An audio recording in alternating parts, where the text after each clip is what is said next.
Amazing. All right.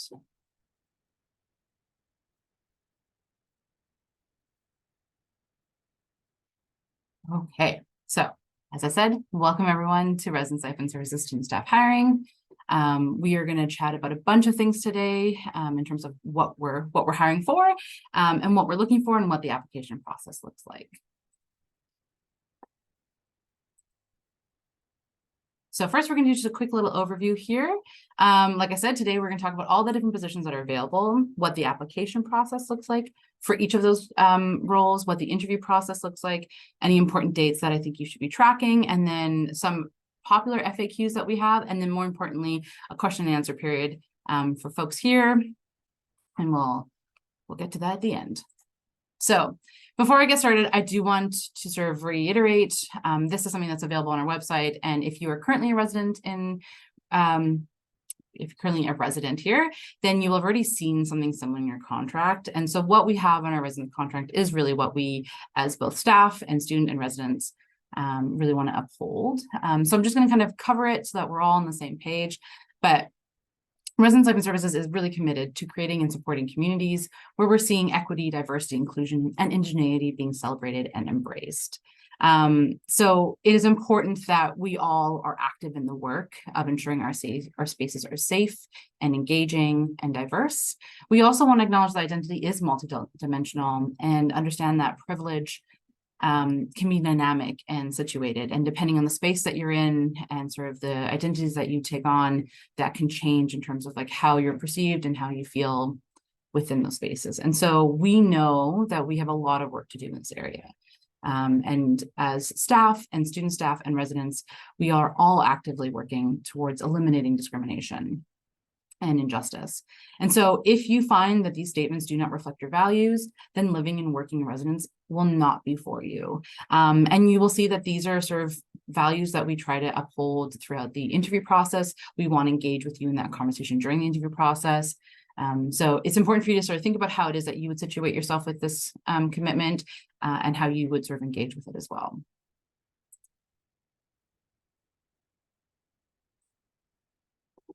All right. So the first role we're going to talk about today is the residence don role. Residence dons are upper years who live in residence. And so essentially their job here is to ensure the safety and well-being of their residents and their communities or their floors. I always like to think that sort of, if you think about the don role in general, you can really distill it down to three main things that they're doing. The first is upholding community values. So this is that thing, those moments where the residence contract comes into play, where they're doing their on-call shifts, supporting students in need or in crisis. Then we have the peer support aspect of their role, which is that moment of connecting one-on-one with students on their floor, seeing how they're doing, providing them with support and resources if they're going through any sort of difficult times. And then lastly, it is community building, which is the programming, the socials, the fun part. And that can be anything from attending residence-wide programming, which the residence education team puts on, or doing floor-specific programming or socials. And so it's kind of a wide breadth of diversity in terms of planning and executing programming. So a don really is sort of responsible for the safety of their community, and that's done through these three things. When you go through the application process, you'll notice that we are hiring for both new dons and returning dons. So new dons is someone who's never been a don at Queens before, and a returning don is anyone who has been a don before. So even if, let's say you were a don 2 years ago, and then these last 2 years you haven't been a don, you would still be considered a returning don.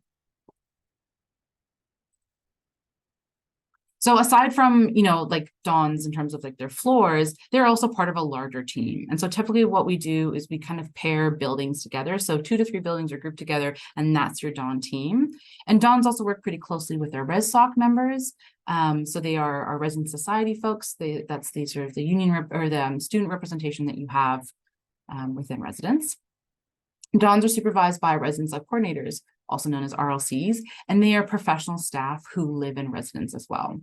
And so aside from all the things I talked about in our last slide, dons are also sort of responsible for those typical sort of administrative things: logs, emails, connecting with their students, posting on Rafter, doing meetings with their RLC and with their team, and then engaging in any ongoing training. Some of the benefits for being a Don, I mean, there's lots of benefits for being a Don, but I find that the thing that's really cool about being a Don is that it's a really generalist experience, meaning that you will have experiences in a lot of different types of industries, right? So there's like that peer support component, there's sort of the on-call crisis conduct component, there's a programming thing. So if you want to sort of figure out what kind of a career you want, being a Don is really great because you really get to try a bunch of different types of skill set and see which ones you like, which ones you don't, what you're excelling at, what you want to grow in. And so I find that with being a Don, the work experience is quite varied.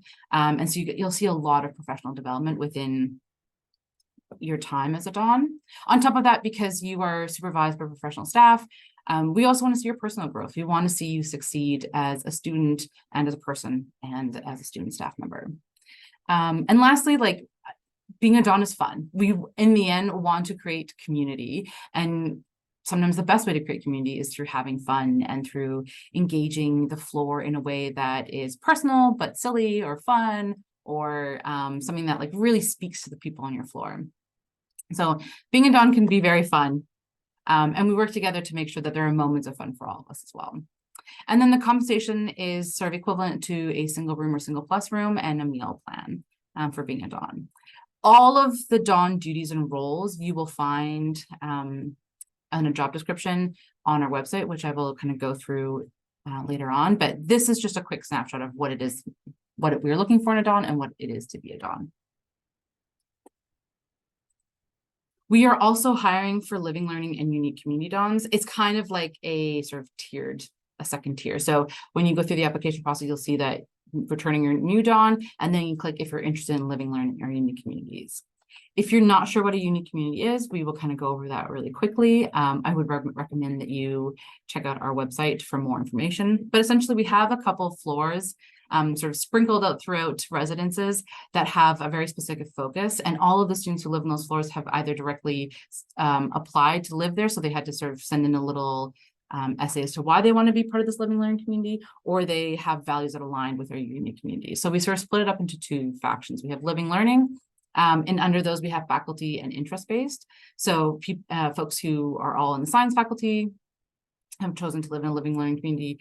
Same with computing, computer science, nursing, engineering, and then we have our interest-based one. So they come from a variety of different faculties, but have this interest in mind. So active learning, leadership, and creative arts. With living learning, the Dons who are part of those communities are doing extra programming, and I will just talk about that in a minute. But then we also have unique communities. And so those are folks who are hoping to sort of live with a community that have like-minded values. So ACNP stands for alcohol and cannabis not preferred. And so students who live on that floor are not consuming either of those substances. Then we have a women identifying building and floors in Van Ree, a couple study floors throughout residences, and usually those mean that they have quiet hours. Those 22-hour choirs that we have now, that happens throughout the year. And then our pet-friendly floors in Jean Royce. So like I mentioned, oh, sorry. This is where you can find more information. Like I said, it's on our website. The types of living learning communities, so the faculties and the interest, they may change for the 2024-2025 admission cycle. So stay tuned for that. But right now, as it stands, this is what we're looking for. So like I had mentioned, LLC Dons do a little bit more than just the regular Don or new Don. So in addition to the regular Don responsibilities, so they are still on call, they are still doing, peer support moments, they're still doing socials and programming for their communities. They're also going to do additional responsibilities. And so we are looking, if you're interested in that, a Don who is in the LLC community will have to do specific programming for that community. Usually that also includes things like meets and greets with professors of that faculty, or programming that's sort of additional to what they usually do, but that's very specific to the community that they're a part of. They also support in Queen's open houses and sort of help promote both LLCs and residents and kind of have that leadership component to it. And then they support our Living Learning Community Legacy Project. And so the Dons, LLC Dons will come together and think about a legacy project for that year and then sort of put it into motion. And then because they're doing extra responsibilities, they are given an additional compensation of $1,000 for the academic term, or sorry, $1,000 for the academic year. So the LLC Dons, because they're doing so much more, they actually kind of have two sets of supervisors. They have the RLC of their building teams, and then they also meet with the academics initiatives coordinator, who's Michelle, to help sort of plan out some of those LLC programming, seek support in terms of faculty connections, things like that. For our unique community Dons, they are doing their regular Don dues and responsibilities. We don't ask for additional programming, but we do recommend that the programming they do is unique to the community needs. And more importantly, we also ask that the Don therefore has a commitment to maintaining and upholding the community values of those unique communities. So for example, if you choose to be in the alcohol and cannabis not preferred community, we are asking that you do not consume alcohol or cannabis. If you're part of the study floor, we are going to ask that some of the programming you do is more specific to students who want to maybe connect on an academic level or have more academic focused programming. Unique community Dons, though, do also have access to the academic initiatives coordinator, to Michelle, if they need extra support or if they need programming help. Michelle's there for them as well. All right, moving on to our residence program assistants. So residence program assistants are also upper year students. They can live on campus or off campus. So they are essentially like our live out student staff, if you will. And so the big thing about our residence program assistants is that they support the residence community at large. Where Dawn is really supporting their community, their floor, RPAs will support the whole of residences. So their job is sort of threefold as well. The first is that they are supporting Dons in planning any community socials or any kind of programs. They are facilitating large-scale residence-wide programming. So if you think of things like movie club or the haunted house, things like that are run by our RPAs. And then they will also help maintain the Dawn resource room, which is a space for Dons to come in, and there's like paper and printing and crafts and anything that you need to create a program or a like a poster campaign. The DRR has it, and so the RPAs manage the Dawn resource room, and so they're there available for Dons if they need help with anything or if they need ideas or brainstorming. That's what the RPAs are there for, and they also provide support for ongoing training for the Dons as well. So the RPA team is about a team of 5 student staff members, and they are supported and supervised by the residence program coordinator, Veronica. And like the other roles, they also have some administrative components to the role. So team meetings with Veronica. They support ongoing training for resident student staff and obviously administrative work. So things like logs and connecting through email, things like that. So the benefits of being an RPA is that you get a lot of professional experience in event and project management. Often they'll meet in the summer, or they start their role in the summer, and with Veronica, they plan out the whole year, and you get an opportunity to meet with campus partners and connect with campus partners to create residence-wide programs.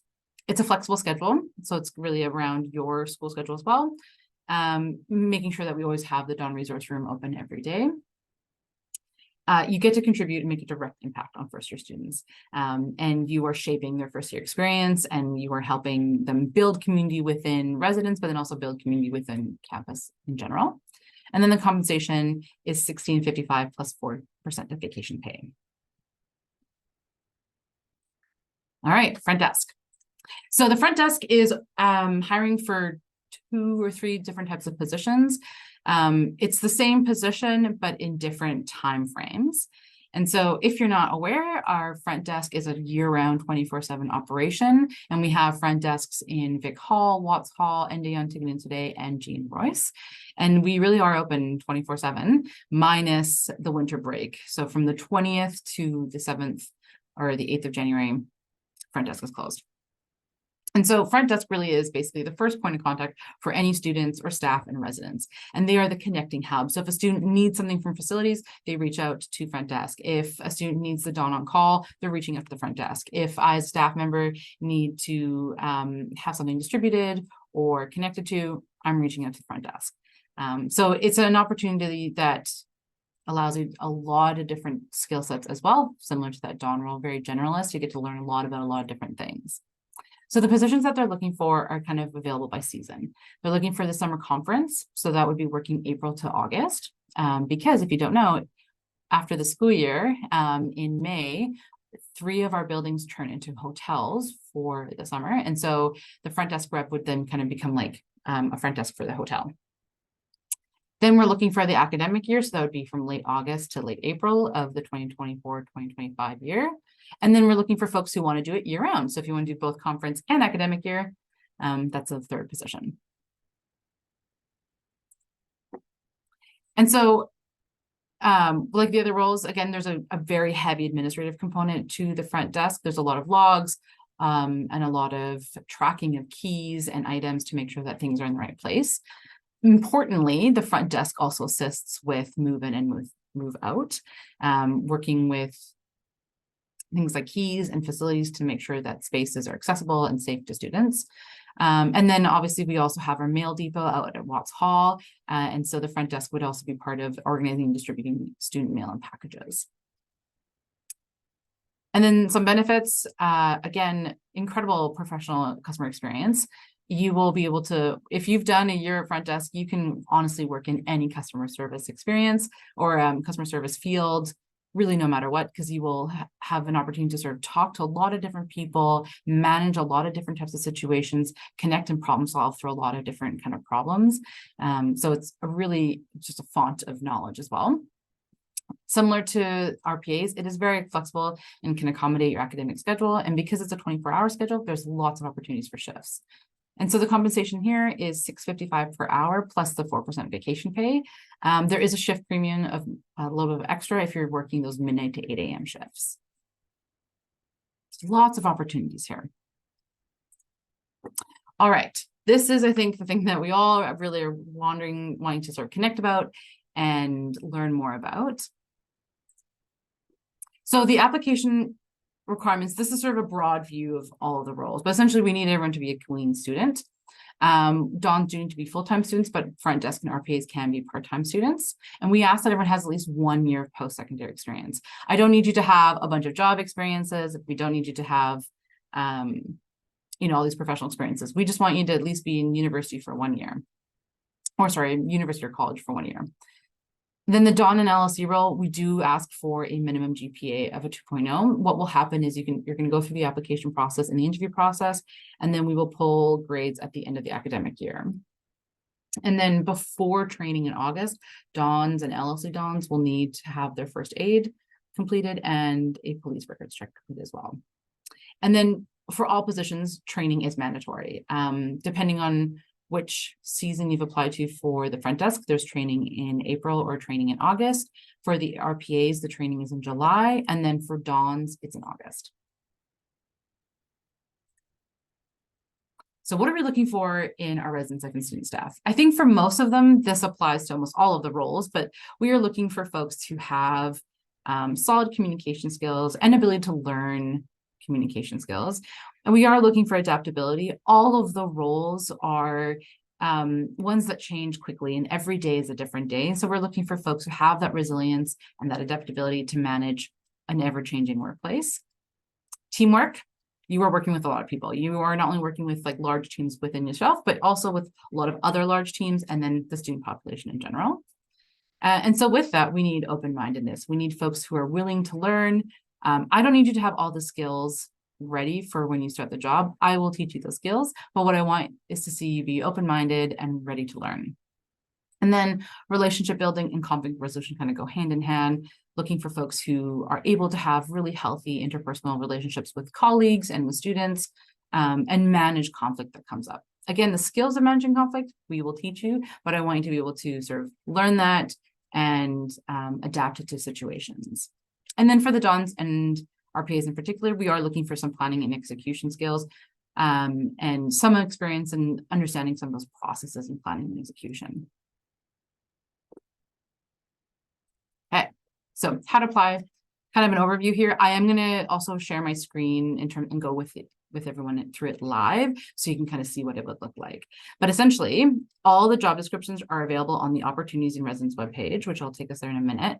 The applications have already opened on December 1st, and they will close January 14th. So you've got some time. And what happens is when you go onto the webpage, you're going to click on the click here, and then it's going to take you to another platform called eResLife. And then From there, we'll go through all the different steps. But essentially, all applicants must submit a resume and references. Some have application questions and some require cover letters. So making sure that you have that ready for yourself in advance so you can submit it all. So you can scan this QR code to take you to the Opportunities in Residence webpage, and then you'll see the Apply Here links under each position, but you should know that every single position goes to the same site. So you don't have to worry about, like, if you wanted to apply for RPA and DON, you just need to click on one of those two and it'll take you to the same platform. Highly, highly, highly recommend that you take the time to read each job description thoroughly. They are detailed and they kind of give you they will give you a way better look at what that role looks like and kind of the expectations and duties that we have for each role. So please take the time to read those thoroughly before you submit your application. All right. So I'm actually going to stop sharing for here for a minute. And we're going to go.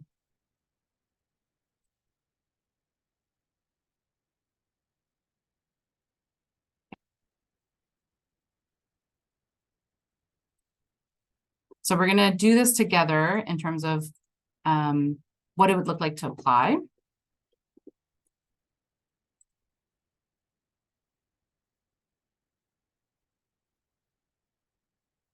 I'm just going to share my screen so you can see my web page.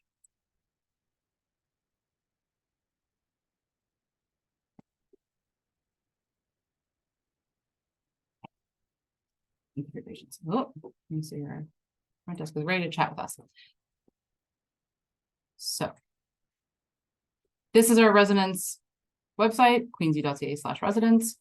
You're going to go to Life in Residence, Opportunities in Residence. We're hiring. And then you can see all of the different positions available to you. So let's click on Conference Desk. This would be that summer conference. Click here to apply. You'll see here, it says click to download the front desk representative job descriptions.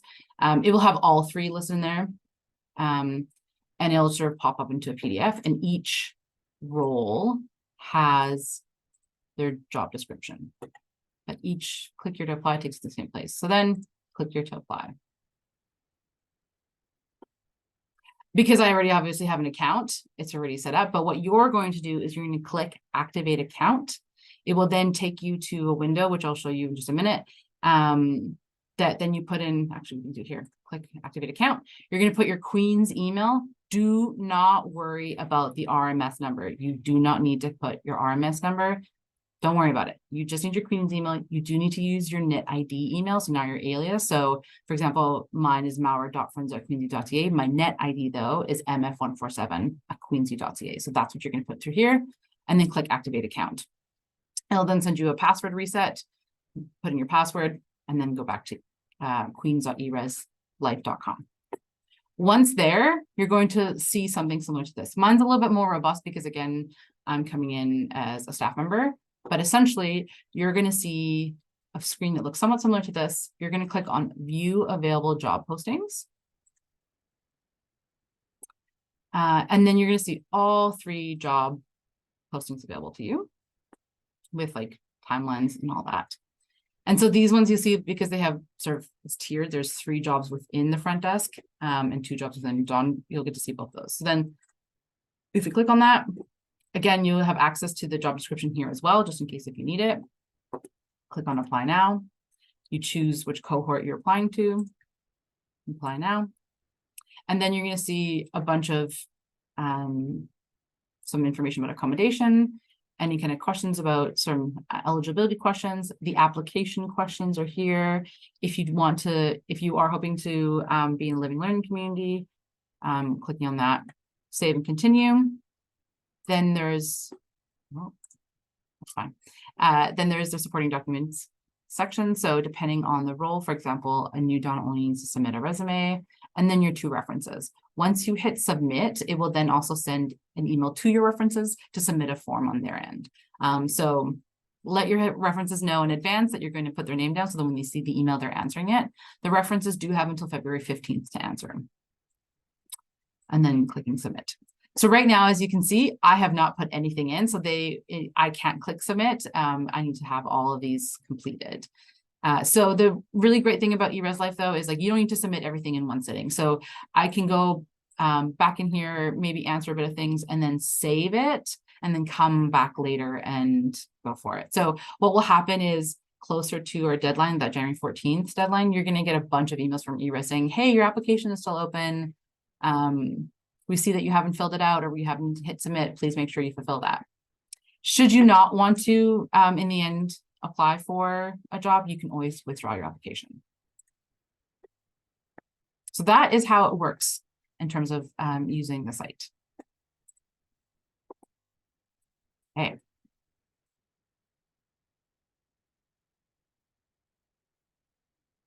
Let's go back to our presentation.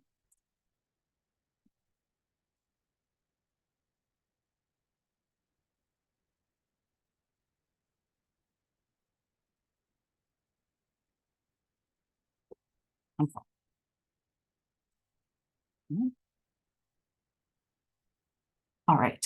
So this presentation is covering some of those screenshots of what I've just gone through. For when I'm in person, I can't sort of show it the way that we are here. So I'm just going to go through some of these slides quickly. Like I said, don't need an RMS number. And then, as I mentioned, each role will need also references. And so some only need one or some need two references. Actually, I lied. All of them need two references. So making sure that you have your email and phone number, but they will be immediately sent an email upon submission. All right, the interview process. So each role has a different approach to interviewing. Our returning Dawn interview process will be a virtual interview with a recorded component. So it'll be a one-on-one interview that we record.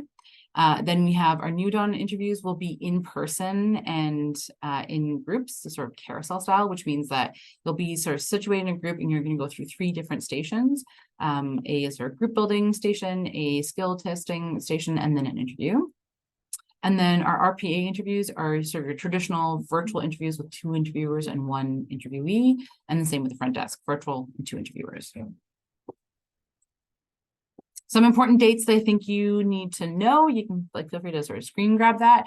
January 14th is when this application closes. And then our interview process or interview period will be from January 24th to the 14th.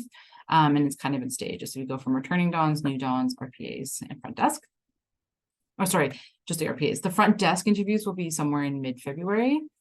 February 15th is when all reference forms must be completed, and your references will get a prompt if they haven't completed it. I recommend that the reference forms let your references know that they should be opened in Chrome. Basically, any other internet provider except for Safari. It seems like the submission buttons aren't available on Safari. And then we are hoping to have all offers sent by March 1st. So you'll know either way if you've gotten a role by March 1st. And then for LLC Dawns, those interviews, they have a tiered approach. So they first have to go through the regular Dawn interview, so whether they're new or returning. And then if they pass that and they're interested in becoming an LLC Dawn, then they do a second interview. And that's a 2-on-2 interview. So 2 interviewers and 2 interviewees. And then we have our new staff welcome on March 21st, which basically is there to introduce you to the whole team, introduce you to some of the professional staff members, and then kind of get you ready to go for the summer of what intake and training and all that stuff looks like. Okay, we've got some FAQs. I'm going to go through these first, and then once we're done this, then I can open up for Q&A. We can go through the chat, or you can unmute yourself. So some of the FAQs that we get often is, can I have another job? Depending on the role, you can. For the Dawn role, we ask that if you have any extracurriculars, whether it's a job or like a club or something that's more than 10 hours a week, you need to come talk to us, because the Dawn role itself is about 20 to 30 hours a week. So that is a lot of hours that is now taken away from your academic studies as well. Things like the RPA role, you are welcome to have another job, and same with the front desk. Depending on how many shifts you take on front desk, you can also have another role. Can you apply for multiple roles at Resident Stipend Services? 100%. You can apply for all of the jobs that are available to you on eResLife, and you can interview for all of them. And then if you get hired for all of them, you get to choose which one you want. The one thing that we do say, though, is that you cannot be an orientation leader for any of the roles. All of the roles have a heavy involvement in move-in and orientation during that September long weekend. So it's physically impossible for you to be both an orientation leader and a Dawn or RPA or front desk rep. So if orientation is important to you, it's something for you to know, like either you're going to be an orientation leader this summer or you're going to be working for Resident Second Services. And then, is training mandatory? Yes. Training is mandatory for all roles. In some roles, there is a bit of flexibility if you miss training. So with the RPA, if you're missing the scheduled training, you could connect with Veronica and talk about alternative training dates.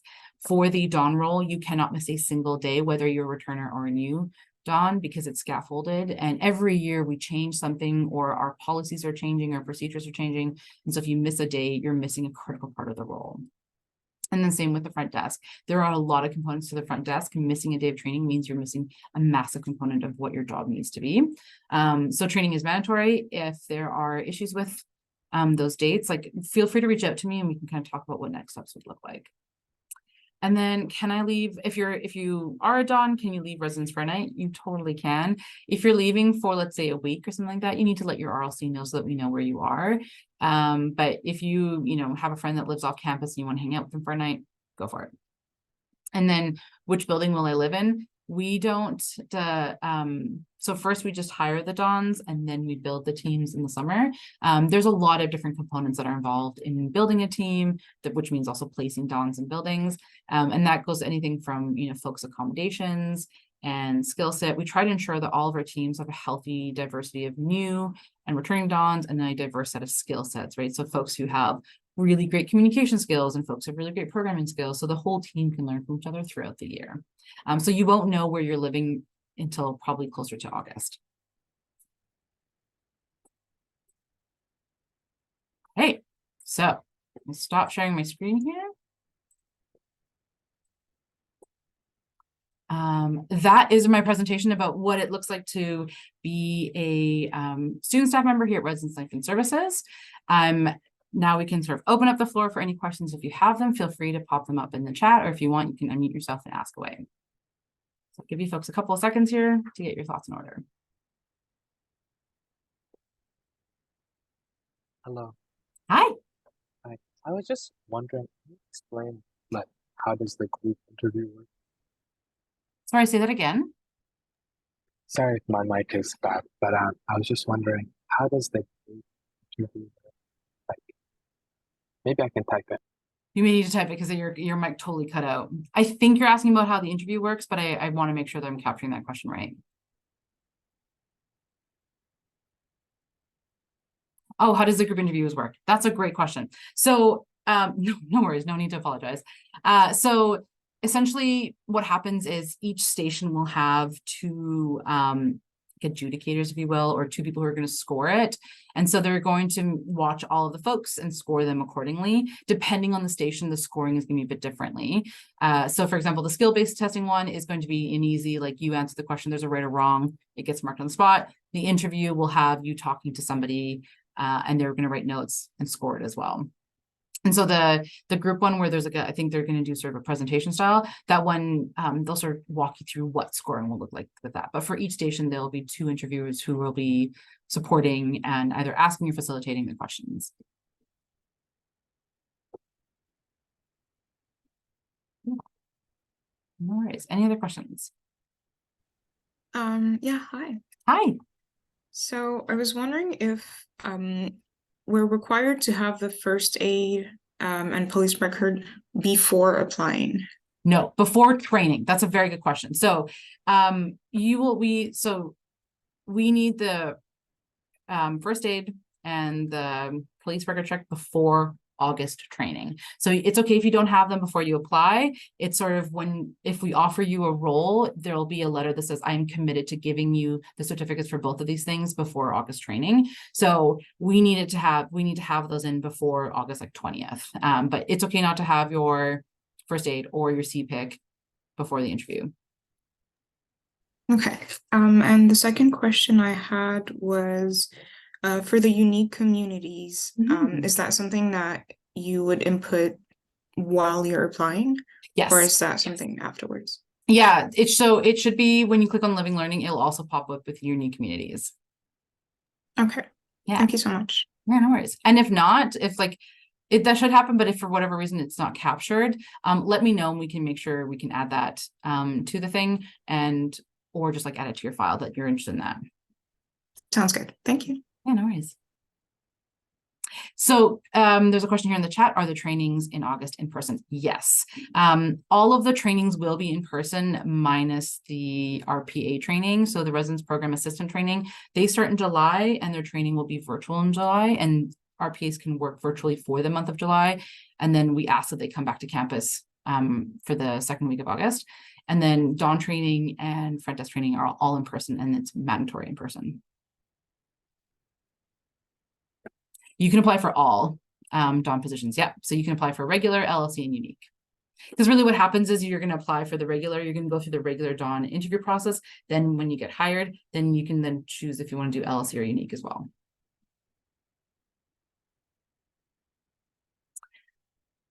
Yeah, so you mentioned that it's approximately 30 hours a week. Is there a problem for international since they can only work 20 hours? So the thing with the dawn rolls, it's not a traditional like clock in, clock out kind of system. That could change in the future. But right now, the reasons why you say it's about 20 to 30 hours is because when you do those on-call shifts, they're technically from 8 p.m. until 7 a.m. the next day. You are sleeping during those hours, but they are still considered hours of work. So you could get a call at 3 in the morning that you will need to respond to. So we haven't had any issues for international students with that limit because it isn't such a firm shift, if that makes sense. But if that's a concern, feel free to reach out to me and we can kind of have a more fulsome conversation about what that means.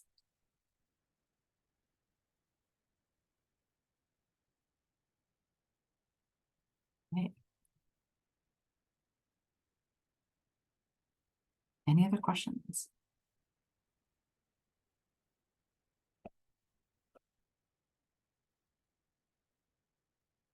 Mm-hmm.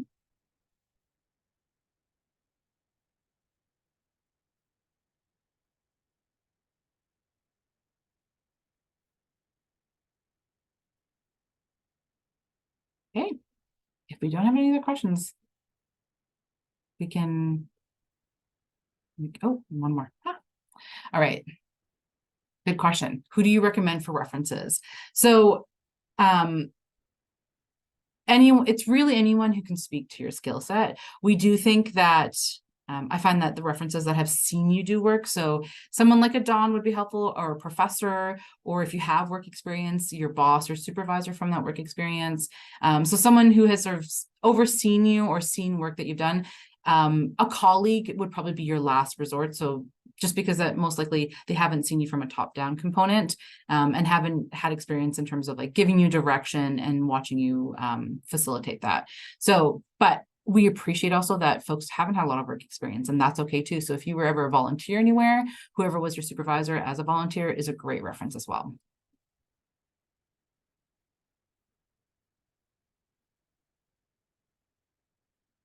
What questions will they be asked about us? So I'm assuming you're meaning in terms of in the interview questions. I'll answer that question if that's not what you meant. Feel free to correct me. So the questions that you're going to ask, for the references, fair enough. Thank you for clarifying. So yes, a senior supervisor is great. That's a great reference option. And so the references essentially are asking questions in terms of like your ability to like learn, your ability to work, your commitment to confidentiality, your communication skills, and it's kind of done on a rating scale. So it's a quick form where they just say on a scale from 1 to 5, how would you rate this person in terms of communication skills? And then they just do that. And then there's gonna be a section that says like, do you have anything else you want to share about this candidate? And then they can populate it. So it should be like 5 to 10 minutes tops to fill out that form. And essentially the reference form asks what we want to know in terms of the skill set. Yeah, no worries. Good questions. I was also wondering, like the administrative work part of the Dawn responsibilities, like, could you give a bit more details? Yeah, totally. So as you can imagine, when you are sort of dealing with 4,600 students, we need to make sure that the communication that we have with them is pretty clear. So there's a lot of logs that we ask our dons to do. So anytime you have an interaction with a student, whether it's something like having a really tough conversation about what's happening for them, right? So like a peer support conversation, that needs to be logged. If you're on call and you notice that that a student is violating the residence contract or community values, that's going to be a log. When we have something called an intentional conversation log. So essentially, when someone moves onto your floor, and that's like the first conversation you have with you, say, "Hi, my name is Maura. I'm a don here at this floor. This is more about me. This is more about the floor." That needs to be logged. So there are a lot of logs that we ask our dons to do because we want to make sure that, first of all, that the dons are connecting to their students, and that the students that we are sort of tracking how students are interacting with residence services and making sure that they are feeling supported, that they're getting the resources that they need, that they understand what support and help is available to them on their floors, within residence and within campus. So that's a big part of the administrative work. The other part is planning your programs and your socials. So you'll meet with your residence life coordinator every second week. And in those meetings, you're going to talk about what you're going to do for the upcoming month. And so you're going to fill out a little program plan, maybe talk about what that budget looks like for that program, and then fill out a post-program log as well. And then obviously, Thank you. Yeah, no worries. And then connecting with your students on Rafter, right? So reaching out to them on Rafter every week. Maybe it's also sending an email with any sort of updates about things happening in residence. So that's what the administrative work looks like. All right, perfect. Thanks. Yeah, no worries. Any other questions?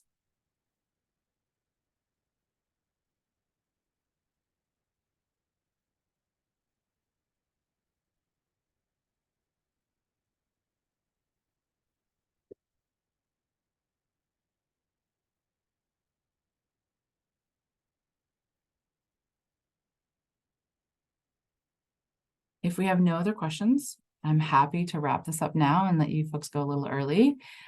Thank you so much for showing up today and for asking really great questions. And I'm really looking forward to seeing all of these names in my eRes Life portfolio. All right. Have yourselves a great day. I'm going to hang back just in case there are some other questions, but you are welcome to log off and have yourselves a great rest of your day. Good luck with exams. Good luck studying. Take care, everyone.